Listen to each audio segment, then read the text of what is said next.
All right, so are you ready to get a little weird with me today? Because that's what we're doing. I'm so ready. Okay, good. We are going deep today into some pretty out there material, and I'm really excited to get into it with you. Yeah. So we're talking about an astronaut, a desolate planet, a very strange transformation, and a whole lot of cosmic dread.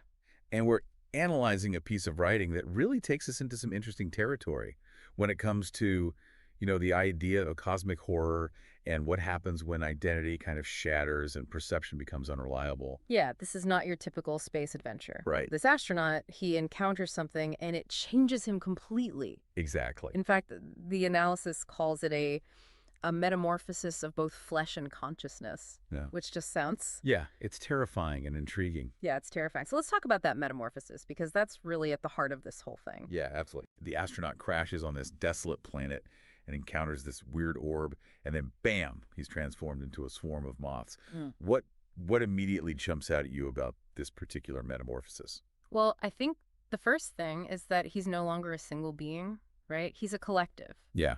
And the way the author describes it, it's not just a physical change. It's like his consciousness is scattered among all of these moths. Yeah, it's so creepy. Yeah, and that I think taps into this deep-seated fear that a lot of us have, this idea of losing ourselves, Yeah. losing our individuality, which is, a classic cosmic horror trope. It's classic for a reason. Mm-hmm. I mean, it's really scary to think about. And then there's that detail about, how each moth carries a piece of his memory. Like the analysis uses the phrase memories fluttering in each wing. Right. So it's both beautiful and haunting at the same time. Yeah. Like imagine carrying your entire past in the beating of countless wings. Mm, Is that creepy or cool? I don't know what you think. it's definitely both. I mean, I think it makes you think about memory and time in a very different way. Right. And especially since this is all happening in a desert, Right. which is this ancient, unchanging landscape. It really emphasizes how temporary the moths are. Yeah, exactly. Yeah. And it makes you wonder, how does this moth being experience time now? Is it just a rush of fragmented memories, or is it something more profound than that? It's a really interesting question. And then there's the way the moth being perceives the world. Right. There's that line in the source material that says he can hear footsteps without feet before the transformation is complete. Hmm. And then once he's fully a swarm, just silence. What do you make of that? Well, I think it really speaks to the shift in perception that he's going through, right? Yeah. Because as a human, he's experiencing the world through his very limited senses. Sure. But as a swarm of moths, those senses are fragmented, multiplied, maybe even heightened in ways we can't even comprehend. Yeah. And yet there's also this sense of loss. Yeah. The silence after the transformation suggests that some aspects of his human perception are gone, Right. replaced by something we can only imagine as alien. So he's gaining these new ways of experiencing the world, Mm-hmm. but also losing something fundamental. Mm-hmm. It's a strange trade-off. Absolutely. And it really makes you think, what if what we perceive as reality is just as limited? Right. Like, what if we're missing entire dimensions of experience simply because we don't have the senses to perceive them? Yeah, and the analysis actually points to authors like Jeff Vandermeer and Stanislaw Lem who explore this idea in their work, this Yeah. idea of our very human limitations Yeah. when faced with something as vast as the cosmos. Oh, okay. So we've got all this existential dread, and then things take kind of a darkly humorous turn. Yeah.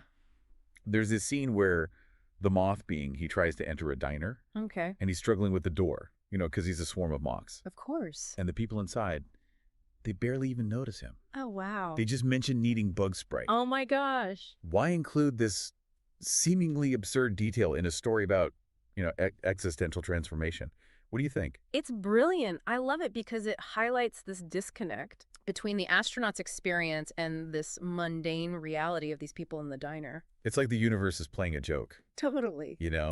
Even in the face of these crazy transformations, life just goes on. Mm. People are still worried about bugs getting in their food. Exactly, and I think that's what makes it so relatable. Right. And it also emphasizes the isolation of the moth being's experience. You can't communicate, Right. can't connect. He's trapped. He's completely alone. And I think that's something that a lot of people can relate to, Oh, absolutely. even without going through a moth transformation. Right. It's that feeling of being adrift in a world that just doesn't get you. Exactly. But it's also interesting because he's not just a collection of moths. Yeah. He's this collective being. Mm-hmm. A single consciousness spread across all these bodies. It's both terrifying and fascinating at the same time. Yeah, so is he experiencing this profound isolation, or is it more like togetherness? It's the question, isn't it? Yeah, I don't know. What would it be like to experience the world as this kind of collective consciousness? I mean, Made up of all these different parts. would it be terrifying? Would it be exhilarating? I don't know. I don't know either, but that's what cosmic horror does, right? Right? It forces us to confront these questions. It pushes us to the edge of our understanding. Yeah. And it makes us look over the edge into that abyss. Exactly, and that's what we're going to keep doing in part 2. Oh, yeah. We've only just scratched the surface of this cosmic horror. We're going deeper. We're going deeper. Into the cosmic desert. So hold on to your sanity, folks, because it's about to get even weirder. Okay, so we're back, and we're ready to go even deeper into this cosmic desert with our astronaut-turned-moth being. Deeper we go. So last time we left off, he was struggling to make sense of the world. Right. Now that his perception is all fragmented. Yeah, it really makes you think about how fragile our own understanding of reality might be. Oh, absolutely. Well, like, what if what we perceive as reality is just this tiny sliver of a much bigger and way more complex and probably scarier truth? Right, and that's where the cosmic dread really kicks in. Exactly. And speaking of dread, let's talk about how this whole moth being situation messes with our concept of time. Ooh, time. Yeah. Because it's not linear anymore, is it? No, not at all. It's like the source material describes it as a jumbled kaleidoscope of memories. Okay, yeah, I remember that. Each wing beat a flicker of a forgotten moment. Right, and that really throws our whole idea of a fixed timeline out the window. Completely. What if time is actually fluid? What if our perception of it is just a construct of our limited human consciousness? Whoa. Right. I mean, the analysis compares it to a shattered mirror reflecting 1,000 different versions of the past. Yeah, that's a haunting image. It is. It's like he's constantly bombarded by these fragments of memory, glimpses of his past selves. And it makes you wonder, what kind of psychological toll would that take? Right, to have your past constantly intruding on your present. Exactly. It's like imagine all of these voices whispering your forgotten fears and desires. Okay, now that is terrifying. It's psychological torture, really, and it plays right into that cosmic horror vibe. Totally. And the analysis argues that this messed up sense of time is directly connected to the fragmentation of his consciousness. Right. It's like his identity has been scattered across time itself. Yeah, each fragment carrying a piece of his past. But he's not just experiencing the world through multiple senses, he's experiencing it through multiple moments in time all at once. Whoa. That's heavy, right? That is heavy. Think about that. What if we are more like waves in an ocean of consciousness than distinct individuals? You're blowing my mind right now. I know, right? Yeah. What if our sense of self, our ego, is just a temporary thing, a way to try and make sense of this constant flux of experience? Okay, I'm going to need a minute to process that. Sure, take your time. But it is fascinating. It's terrifying, but it's fascinating. Uh-huh. And it goes back to that core element of cosmic horror, that our perception of reality might be totally wrong. Completely wrong. We think we're these solid individuals moving through a straight timeline. But what if it's all just an illusion?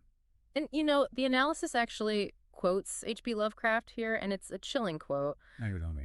He says, the most merciful thing in the world, I think, is the inability of the human mind to correlate all its contents. Okay. We live on a placid island of ignorance in the midst of black seas of infinity, and it was not meant that we should voyage far. Wow, that's pretty intense. It's intense. And true, probably. It's a good reminder that the more we learn, the more we realize we don't know. Right. And that's the real horror, isn't it? Yeah. It's not the monsters. It's not the aliens. It's the vastness of it all. Is that vast, unknowable nature of existence itself. It's confronting the possibility that we're just tiny, insignificant specks. Yeah. Adrift in an indifferent universe. And that's why I think this astronaut turning into a swarm of moths is such a powerful metaphor. I agree. It represents the disintegration of the self, the identity dissolving into something huge and unknowable. Right.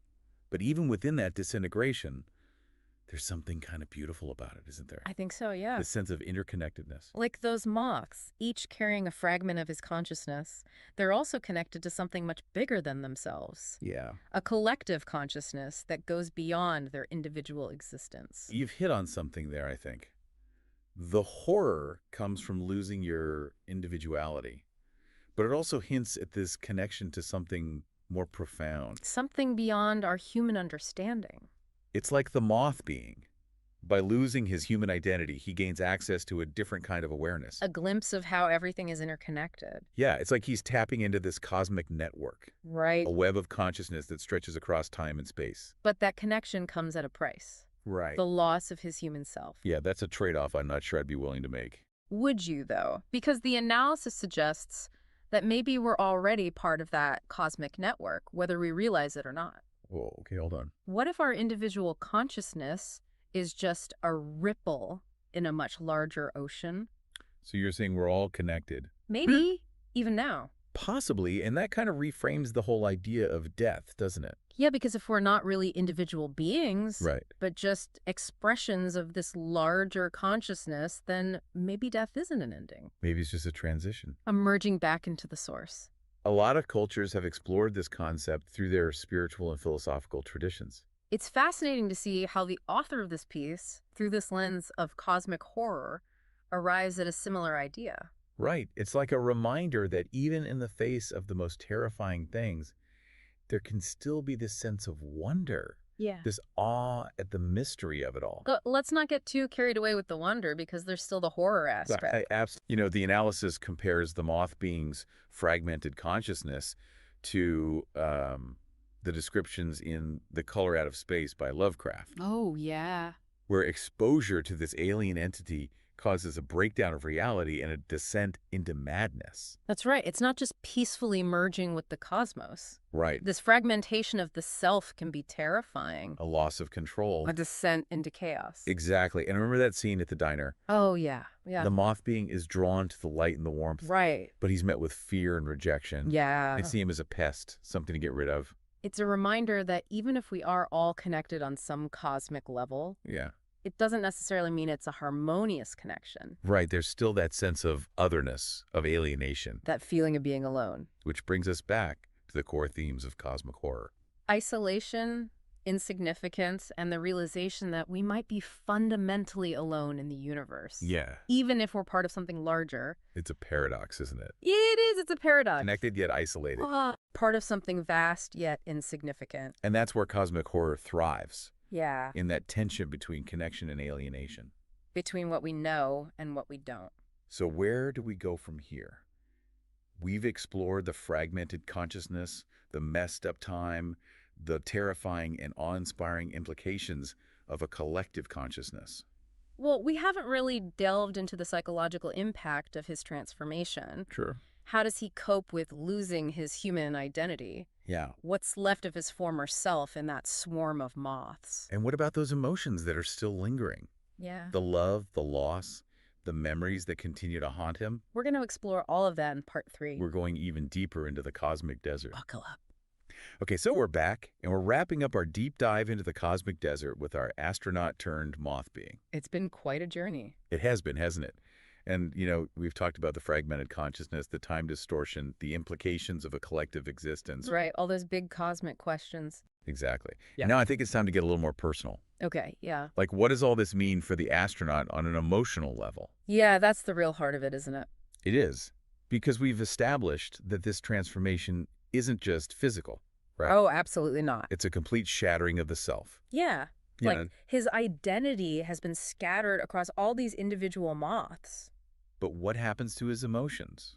His memories, the things that make us human. Yeah, like, does he even have those anymore? Right.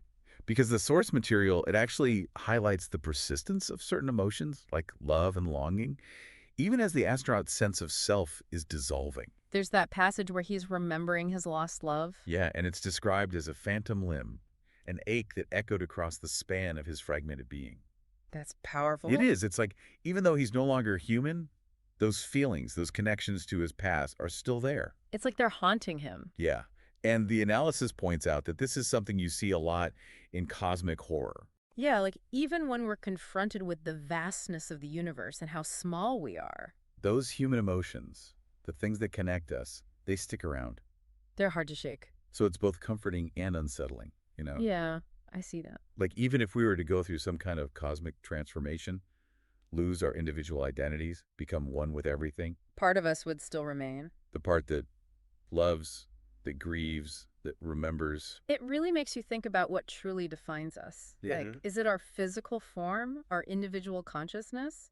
Or is it something deeper, something that transcends the boundaries of the self? It's a really good question.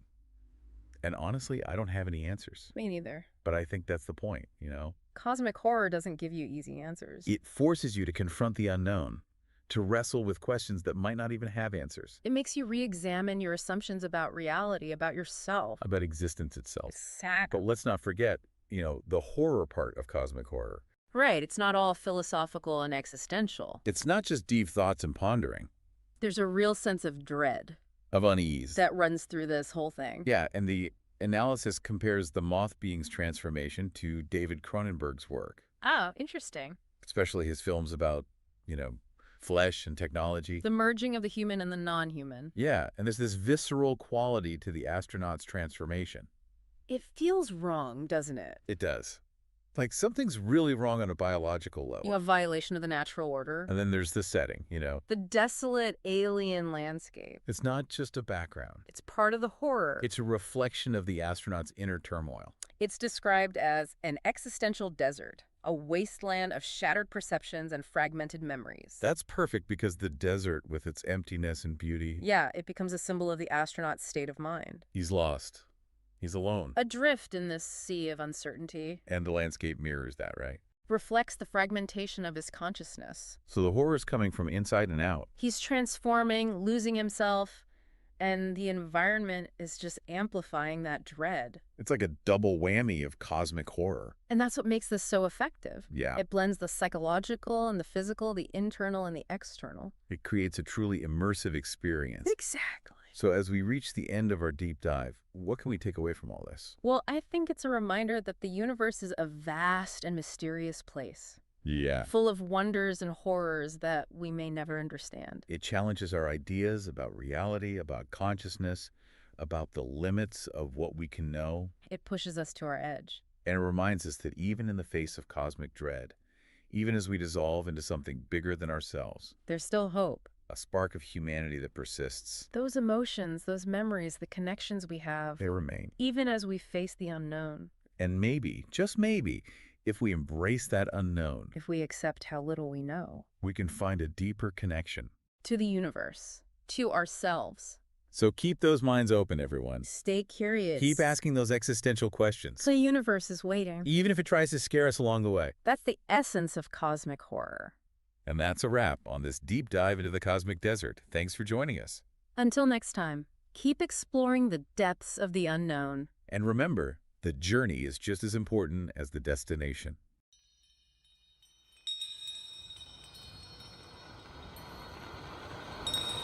Crashing into a mysterious orb, an astronaut transformed into a swarm of moths on an alien desert. Memories fluttered in each wing, creating a spectral silhouette. The ethereal swarm hovered, embracing the haunting beauty of cosmic existence. In the vast emptiness, the moth being sought elusive answers within the celestial tapestry. Amidst this surreal experience, he pondered the paradox of hearing footsteps without feet. Upon confirming his moth-formed existence, the audible illusion ceased. As a mere collection of winged insects, his footsteps' echo dissolved into silence, leaving the fluttering moths to hover above the ground, embracing the mysterious quiet of his ethereal journey.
frigid expanse of celestial seas, a lone spaceship hurtles towards an uncharted planet. Within the cockpit, the solitary astronaut, navigating the interstellar void, bears the weight of a lost love, echoes reverberating through the cosmic silence. As the ship breaches the planet's troposphere, the serene blue sky unfolds, revealing a desolate landscape stretched out below. With a sense of impending destiny, a mysterious chrome orb materializes in the ship's trajectory.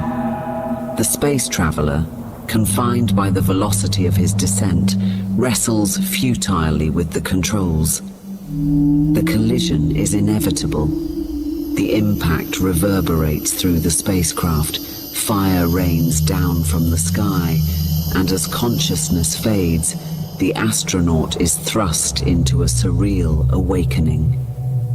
No longer a singular being, he finds himself transformed into an ethereal swarm of moths, hovering mere millimeters above the alien terrain. The moths arrange themselves in the semblance of a man, a spectral silhouette created from the fragments of the once living spaceman. In this strange metamorphosis, the astronaut explores the unfamiliar existence of being a collective consciousness of delicate wings and ephemeral whispers. The desert stretches infinitely, and the once solid boundaries of self dissolve into the intangible dance of moth-like particles. Echoes of desert creatures, at once earthly and otherworldly, reach his ears. The air vibrates with an elusive static. In this surreal transfiguration, a spectral existence unfolds. Traversing the desert, he inhaled the essence of time carried by the winds across scorching sands. The air bore the weight of centuries, whispering tales of a tumultuous history that had preceded his arrival on this otherworldly planet.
Within, the tumultuous waves do roar. In my mind, insist that I am an astronaut. Hypersonic, astronomic flight. A swift life met its fate. Omnipresent, the heavens in hues of black and blue, yet adorned with shades of pink, purple, and gold. Vaporous water phantoms drift. At sunrise's glow, the fire of a new day's birth. In the nascent dawn, a combustion of hope and girth. Yet, for me, no hope dost gleam. A gleaming orb emerged before my craft. Too fast to alter course, I met it in a clash. My spacecraft and I transmuted into a fiery cascade. My vessels now smoke and molten metal, yet I feel the ground beneath my feet. I know I'm not alive, yet somehow still living. Defined by the ghosts of repetition, memories anchor me persisting. She lingers ever in my musings. Imagination, the creative pyre, put you into my arms. Embraced with love and desire. Mine realm is one of ceaseless fluttering of tiny wings, encompassed by constant minuscule zephyrs, a life granulated, consumed by the allure of luminance, cocoons and caterpillars, poised to stir at my behest. What have I become? A vessel for the night, a shadowed figure, veiled in flying insects' flight.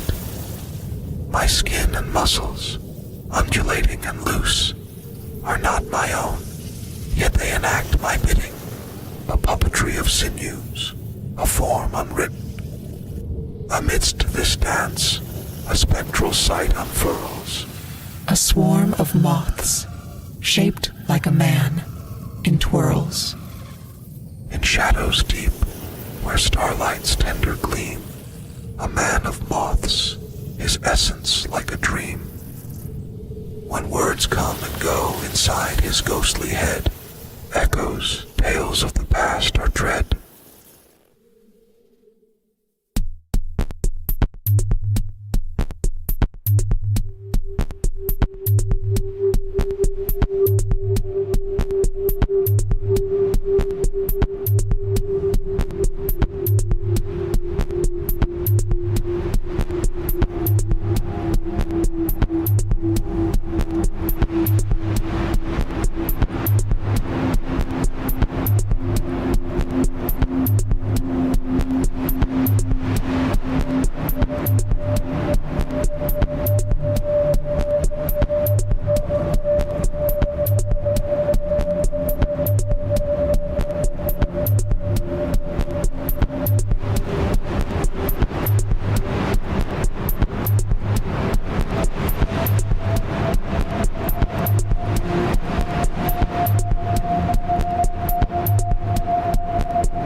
yearn for thee.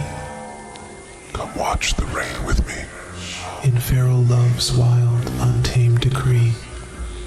Come watch the rain with me, he bids the night, a tapestry of memories burning bright, to revisit old ghosts or dream of new suns. Phantoms versus fire, a spectral fight is lost and won. His thousand wings, a fluttering delicate display, each hue a tale, a chapter in the fray. Mothman, a creature woven from the past. In fragile whispers, time's hold steadfast. Through veils of sand, he guides with subtle grace, a ballet of sand grains, whispers softly embrace. With every flicker of his winged attire, a symphony of recollections set afire. In lunar reverie, his form takes flight. A swarm of winged creatures ascends in twilight. In the realm of thoughts and actions, a holy war unfolds. A tumultuous battle where the mind story is told. Methinks of moments when winding paths we'd share, seeking solace in shared bliss. A passionate kiss, a quest so rare. Oh, how I yearn for a dance entwined in time, from atoms to galaxies, a connection so sublime.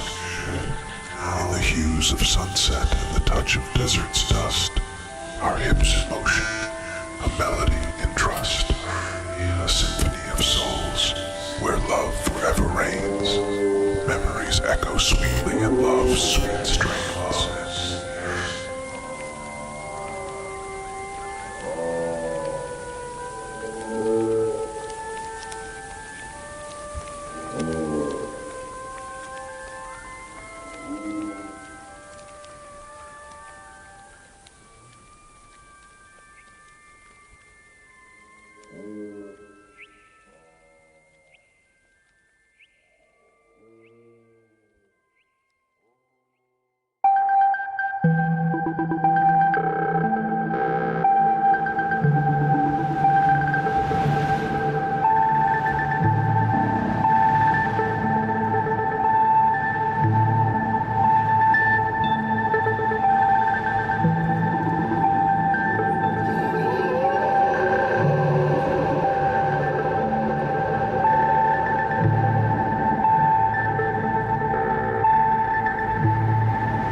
desert vast, where shadows roam. I wandered far, I roamed alone. Beneath the sun's relentless gaze, through sandy dunes and endless days, a wanderer lost in the arid seas, until a mirage, a diner, called to me. Red walls gleamed in the sun's cruel kiss. A haven discovers something amiss. On the diner doorstep, I wander near. Red walls and a sun. Bubble one is clear. A flag waving red atop the scene, like a soft drink brand in a wild dream. Monsters, pink and huge, like jelly, they sway. Gooey beings in the fading day. Behind the diner they move slow. A foggy lot where old cars go. Giant smiles those monsters share. In the misty air, they seem to glare. Abandoned cars and a fading light. In this strange world, we meet tonight. In a sky bereft of clouds, no veil of gray. Yet the rhythm of rain in my ears holds sway. Brown noise persists, hisses and pops abound. In my moth ears, whispers of a mysterious sound. Do I hear through them, or are these echoes old? Sounds linger, memories untold. A mind without a brain, can such a thing be? Do moths gather knowledge and share it with the free? The air, a canvas where whispers take flight. Do I exist within, or am I empty space in the night? Questions weave through the fabric of my mind. Am I the air, a formless being undefined? Could I be space, elusive and vast? Yet, how can emptiness hold memories that last? Does time itself possess a thoughtful mind? Am I the dance of space and time combined? If I am here, present in this fleeting now, what underlies, permeates and shapes somehow? Illusory or not, I am here, I am aware. As thoughts fade, what remains in the air? Perhaps only I, stripped to the core, a presence lingering forevermore. Upon the diner's door, I'm near. My mothy hand struggles, heavy and clear. Can't push it open, it won't yield. Someone comes, my fate revealed. You lost, she asks, eyes wide. A mothy stranger is here to dine. You not scared, I reply, bona fide. Silent stare, a moment's rhyme. Aren't you scared of my moths? I inquire once more. Can she perceive? A challenging lore. No mouth have I to speak, yet words take flight in my winged tongue of the night. I sought understanding, she spoke with grace. Your winged tongue unfolds, my thoughts embrace. My moths flutter, striving to articulate, sculpting the air, speaking efforts they make. Why would I be afraid? She answers, resolute. Of moths and mysteries, I'm a student. Not scared, she declares with no dismay. Know I have enough bug spray. Know that I have enough bug spray.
shadows deep, where doubts may creep, a flicker glows, a promise to keep. Through darkest nights and storms untold, hope's ember shines, an unwavering hold. Beneath the weight of endless night, the heart still dreams, embracing light. In whispers soft, a resilient tether, Hope persists, entwined with forever. Through trials vast, when courage wanes, hope's gentle echo, a melody remains. In the symphony of life, a steadfast endeavor, hope endures, unyielding, always and forever.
All right, so are you ready to get a little weird with me today? Because that's what we're doing. I'm so ready. Okay, good. We are going deep today into some pretty out there material, and I'm really excited to get into it with you.